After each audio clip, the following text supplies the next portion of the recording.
Hey family, it's Buffy from Buffy's Flavorful Journey. It's time for the June garden tour, so let's get started. Taking a look at the garden. Let's show what's in each of the ketters. Forget how that's pronounced. We have some violets, scarlet sage, petunias, and some verbena. The second one, petunias, violets, some dianthus, some more violets. And this plant on the very end is a coreopsis. Not quite sure how that's pronounced. The third keter, pretty much the same as the second, except for on the end here we have a marigold. In front of that we have a barrel of petunias, purple and pink in color. Keter in the back here, petunias, violets, scarlet sage, and then the keter in front. On each end, it's coleus. In the middle is a snapdragon. And all three of those, the coleus and the snapdragon, they were started in the arrow garden before being transplanted outside. Next one, we have snapdragons, dianthus, petunias, and this beautiful flower back here, I have two of them. Zinnia. And the Zinnia was started in the arrow garden as well and transferred out. And in the back there, we have a marigold. Matter of fact, everything in this keter except for this petunia, where all the rest was started in the arrow garden.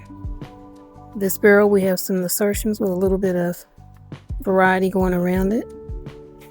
This barrel has some carnations. This keter has a fire celosia, basil, and cosmos. And my terracottas, I just threw a little bit of everything in there. These two on the end here were started from seed. And this is a funny story about this one. I put in this one, except for in the middle, the violet, all three of these were seeds. My pity mix dog came out, dug them up, had dirt all over in the front here. I swept it up, put it in the dustpan, and just dumped it in the pot. So I don't know what any of this is. His name is Redbone, so we call this Red's Garden, and it's thriving. Same thing with these two down here, except for that elephant ear. My sister saved it from last year. Threw it. It was in one of the other ones up here, actually. But we threw it in this one. It came back. And then again, a hodgepodge. My peppers, they're struggling because it got so much water, so much rain. They're trying to come back. This one, I pulled all the leaves, sickly looking leaves, and they're growing some new ones. So hopefully when we get some consistently hot weather, I might make it with a few peppers. And this middle one is already growing a few peppers. Trying to anyway. The tomatoes are doing really well. The peppers and these cherry tomatoes were started in the arrow garden and then transferred out here. And this canna lily, left it in the barrel all winter and it came back and it's thriving. This forest here, that's some potatoes. So hopefully when the leaves die back, they've been in about 6 weeks, so we're halfway there to the 90-day mark. We'll see, we actually have some potatoes in there. Petunia in that little Pioneer Woman's flower pot. More violets. A little basil there. And this has some watermelons in it. Here's one coming up. And there's another there. Another on the side and the back. I have it covered because it was about at this stage. I had two of them. Rabbit came through and ate them both, so I had to start over. So I'm keeping it covered a little bit longer. Back here is some basil. On this side, it's gone to flower. And then this crazy plant, I'll have to look that up and I'll put the name on there. This is the dill. This part was up top. It had gone to flower. It was right here. Winds and the rains last night came and toppled it over and had it snapped. So I put it down there to see if it'll come back to life. We'll see. And some little bitty barrels here. This middle one is petunias, and I'll put a name on the screen for those two. In the back is a little bit of mint that I pulled off a bigger mint plant. Here's my poor man's garden stalks, full of cascading petunias, white, purple, and pink. This is again a bit of chaos gardening. There's some seeds in there. And this hot mess back here. These right here are some 4 o'clocks from last year. They've come back. If you plant 4 o'clocks, they're as bad as mint. They will take over. So be careful when you plant them. My sister had warned me, and they had covered all this area, but they were competing with my volunteer sunflowers. So I pulled them up and just let them stay here and thrive. And I have mint and some spearmint and some potatoes back here. This one spearmint plant that has flowers, see the yellow and white flowers? I made some compost from kitchen, food and waste from the garden. And I threw it right there in the center. And I said, I'm going to do an experiment and see what it does. Took off. When they say that your garden will love compost, it will, because you can see patches of dirt and the hay here. You don't see anything but a forest of green there because it just took off. It's thriving. I have a few garlic growing in there too. But all of these sunflowers, they're volunteers. I had sunflowers next to this main garden, and I'll show you where that is now. And when I pulled them up, I wasn't careful, so seeds went everywhere. But I didn't think anything of it. I'm like, it's going to be winter. They're not going to survive. No big deal. And look at them, they're thriving. Tried to plant some zinnias in there, and I'll get up close and let you see them. But this bad boy here, again, this is a volunteer sunflower. Look how thick the stalk is and sturdy. One of the leaves snapped off due to the wind. It's been really windy here for some reason. But down in here, you can see there's some zinnias trying to come up. And a few there. But I don't even know if they're going to get enough sun to come up all the way. In the back there, the purple flowers, I think those are more violets. That was in a hanging basket. I just transferred them and transplanted them there. And there's petunia, red petunia in the back. This Ketter has strawberries. First year for them.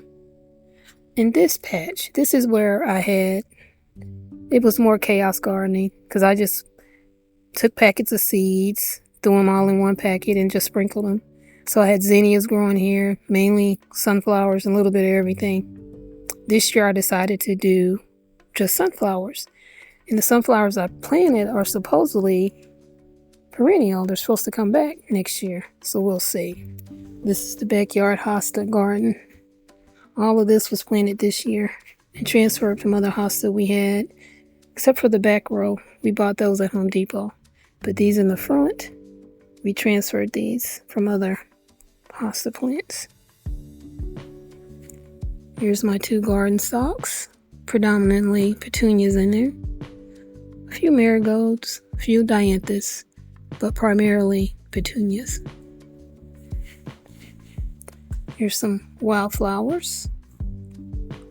These are supposed to be perennial as well. The 2 biggest ones so far are sunflowers, and the rest is just a hodgepodge of any and everything. Here's another one. We only have 1 big sunflower on this one. Here's one of my Mammoth sunflower plants. Keeping it with that tomato cage on there to hold it steady so it won't hopefully snap. Here's another one.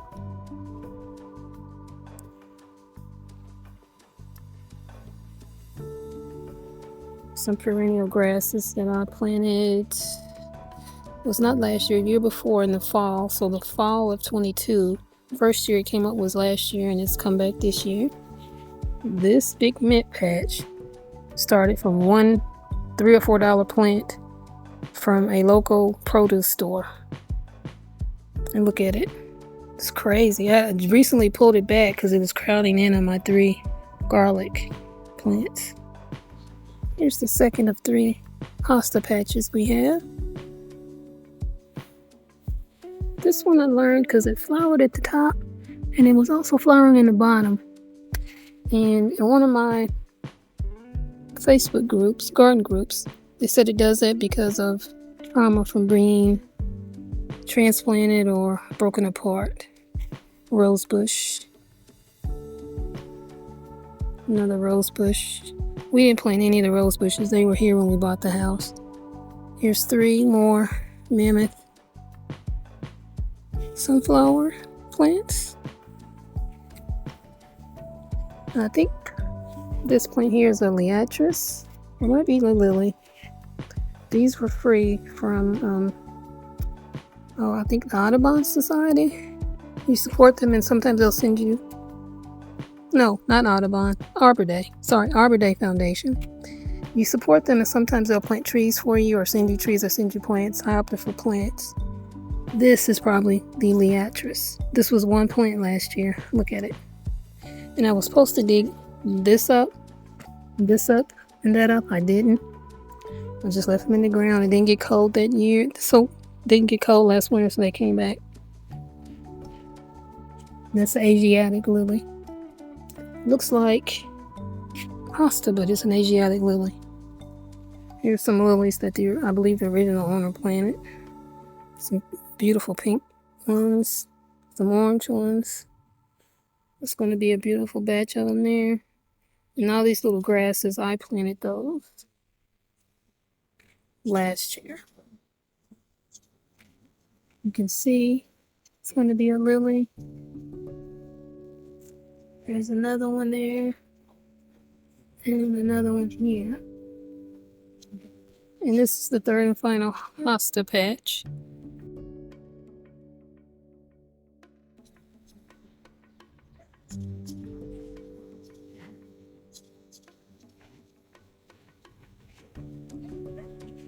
This is the front of the house. It used to have hedges there. We got rid of them. This is our poor baby struggling rose bush. Bugs ate it up, but it still bloomed. This is another patch of wildflowers that I planted. And some have actually started to bloom. So that's cool. So that's it, family. That's the garden tour for June. I did not do one in May. But if you look at the video on Container Garden, there's bits and pieces of my garden in there you can look at. Thanks so much for watching. If you haven't already, please like the video. Leave a comment. Let me know how your garden's going. And subscribe to the channel if you haven't already. And I'll see you in the next video. Bye for now, family.